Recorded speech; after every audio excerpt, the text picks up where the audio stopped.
Hello friends, அஸ்ஸலாமு அலைக்கும். Welcome to taste of Trichy. எல்லோரும் எப்படி இருக்கீங்க? நல்லா இருக்கீங்களா? ஈத் வரப்போது.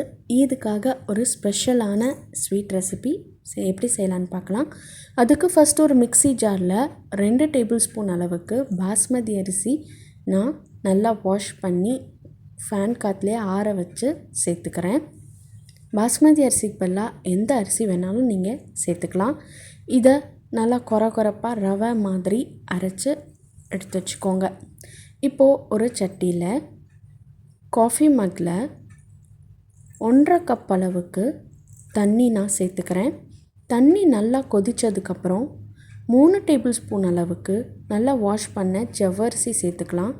கூடவே ரவை மாதிரி அரைச்சி வச்சுருந்த அரிசியையும் இதில் சேர்த்து 3/4 பாகம் நல்லா வேகட்டும். அது வேகிற அந்த கேப்பில் நல்லா இனிப்பான மாம்பழமாக எடுத்துக்கோங்க. மாம்பழத்தை இதே மாதிரி கட் பண்ணி சின்னதாக கட் பண்ணி மிக்ஸி ஜாரில் சேர்த்து நல்லா ஒரு ஸ்மூத்தான பேஸ்ட் மாதிரி நல்லா அரைச்சி வச்சுக்கோங்க.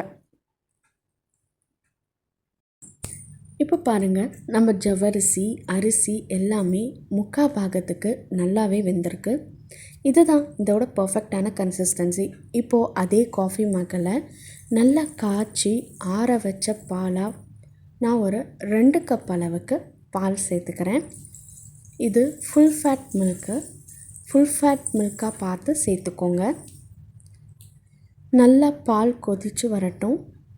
பால் கொதித்து ஒரு 10 நிமிஷம் அந்த அரிசி ஜவ்வரிசி எல்லாமே நல்லா வேகட்டும். இப்போ பாருங்கள், நல்லாவே வெந்திருக்கு.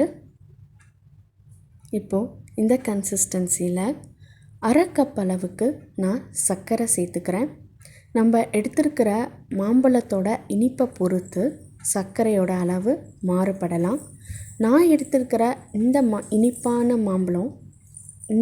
மாம்பழத்துக்கு 1/2 கப் அளவு சர்க்கரை சரியாக இருந்தது. உங்களுக்கு வேணும்னா லாஸ்ட்டில் டேஸ்ட்டு பார்த்து கூடவோ குறையவோ ஆட் பண்ணிக்கோங்க. இப்போது 1 டேபிள் ஸ்பூன் அளவுக்கு கஸ்டர்ட் பவுடரை கொஞ்சமாக பாலில் எந்தவித கட்டிகளும் இல்லாமல் கரைச்சி அதை பால் கூட சேர்த்து நல்லா கொதிக்க விடுங்க. கூடவே ஏலக்காய் தூள் சேர்த்துக்கோங்க.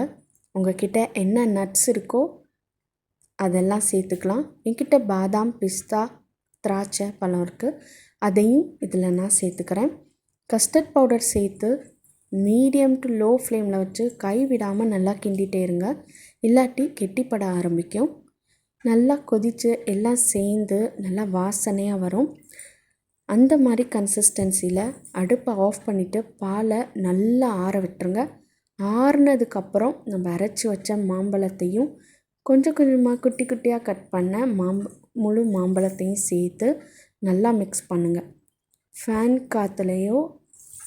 ஃபேன் காற்றுல நல்லா ஆற வைக்கும்போது ஒரு 10 நிமிஷம் சூடாக இருக்கும்போதே கரண்டி வச்சு நல்லா கிண்டி விட்டுட்டே இருங்க. அப்போ தான் மேலே ஆடை எதுவும் ஃபார்ம் ஆகாமல் இருக்கும். இப்போது மாம்பழத்தோல்லையே அழகாக இதை சர்வ் பண்ணிக்கலாம். கொஞ்சம் நட்ஸு சேர்த்து கொஞ்சமாக கட் பண்ண மாம்பழ பீசஸையும் சேர்த்து இதே மாதிரி சர்வ் பண்ணுங்கள். இல்லைன்னா ஒரு பவுலில் இந்த கீரை கொஞ்சமாக ஊற்றி ஐஸ்கிரீம் உங்கள் ஃபேவரட்டான ஐஸ்கிரீம் சேர்த்து நட்ஸ் சேர்த்து சர்வ் பண்ணுங்கள். அவ்வளோதான், சூப்பரான ஈத் ஸ்பெஷல் மேங்கோ கீர் ரெடி. கண்டிப்பாக ட்ரை பண்ணி பாருங்கள். பாய்.